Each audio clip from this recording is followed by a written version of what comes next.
بزرگ عالم تھے حضرت مولانا خادم حسین صاحب رضوی۔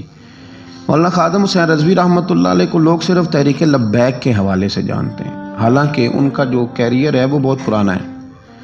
مولانا بنیادی طور پر ایک استاد تھے، ایک شیخ الحدیث تھے۔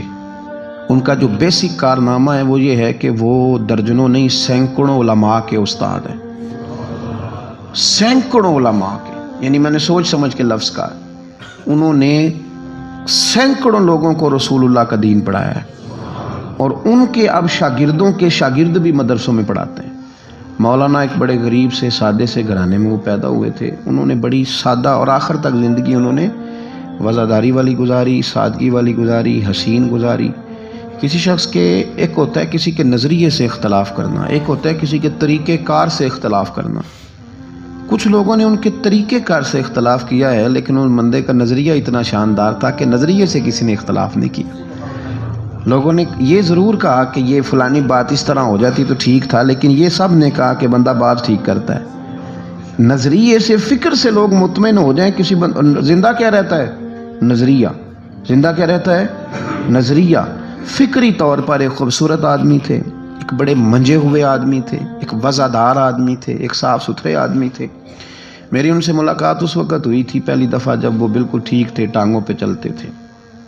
ان کے جو استاد گرامی تھے حضرت مولانا عبدالحکیم صاحب شرف قادری رحمۃ اللہ علیہ، بہت جید عالم تھے۔ میں ان کو ملنے کے لیے جاتا تھا تو حضرت بھی وہاں پڑھایا کرتے تھے لاہور جامعہ نظامیہ میں، تو وہاں ان سے پہلی ملاقات ہوئی۔ پھر انہوں نے جو جماعت سب سے پہلے بنائی تھی اس کا نام تھا انجمن فدا یعنی ختم نبوت۔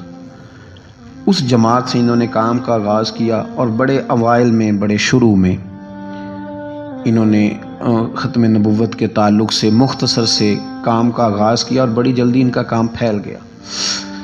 مکی پیر مکی دربار میں یہ اوقاف کی مسجد کے سرکاری خطیب تھے، لیکن حضرت ممتاز قادری صاحب رحمۃ اللہ علیہ کی شہادت پہ انہوں نے سرکاری ملازمت چھوڑ دی تھی۔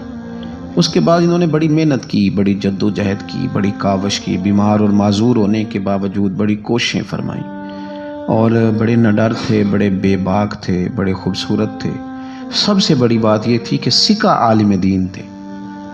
جماعت کسی بھی سیاسی جماعت کے پاس اتنا تگڑا بندہ نہیں جس طرح کہ حضرت مولانا خادم حسین رضوی صاحب تھے۔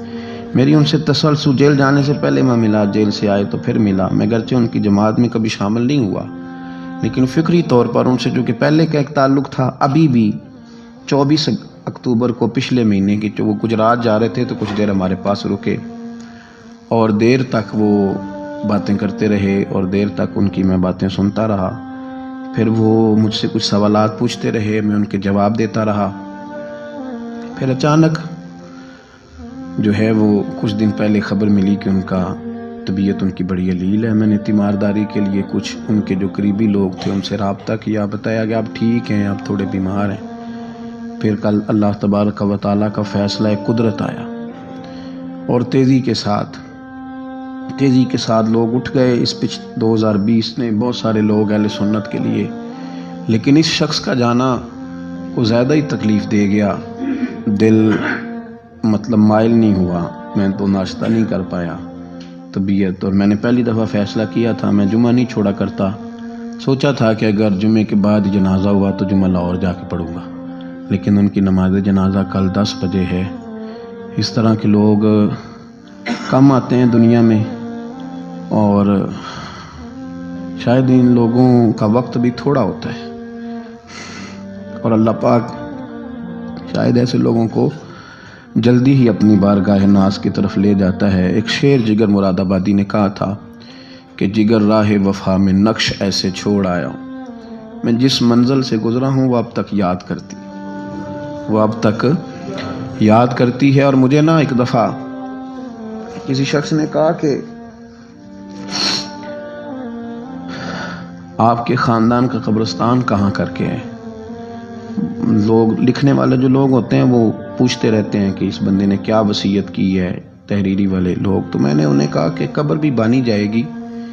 تو مجھے کہنے لگے کہ کس طرح کر کے پتہ چلے گا؟ تو میں نے کہا تے اکھاں جدوں میٹیاں تے پھر زمانہ مینوں روے گا، اپنا تے اپنا بیگانہ مینوں روے گا، تے جدوں نہ میں دسیا میں خارا نوں میں خانے وچ، پھر جام ٹوٹ جان گے میں خانہ مینوں روے گا۔ کئی لک لک رون گے تو کئی بک بک رون گے، گلیاں دا یانا تے سیانا۔ یہ الگ بات ہے کہ بے قدراں کچھ قدر نہ جاتی، کیتی خوب تسلی ہو۔ دنیا دار تے پجاری زر دے، اتے آندے گل ٹلی ہو۔ بک بک روسا نکھیاں تکیو وے خویلی کلی ہو۔ کوچ نصیر اساں جدوں کیتی پے جانی تھر تھلی۔ یہ بڑے قیمتی وجود کے لوگ ہیں، اللہ کریم ان کو اپنی خاص رحمتوں سے مالا مال فرمائے۔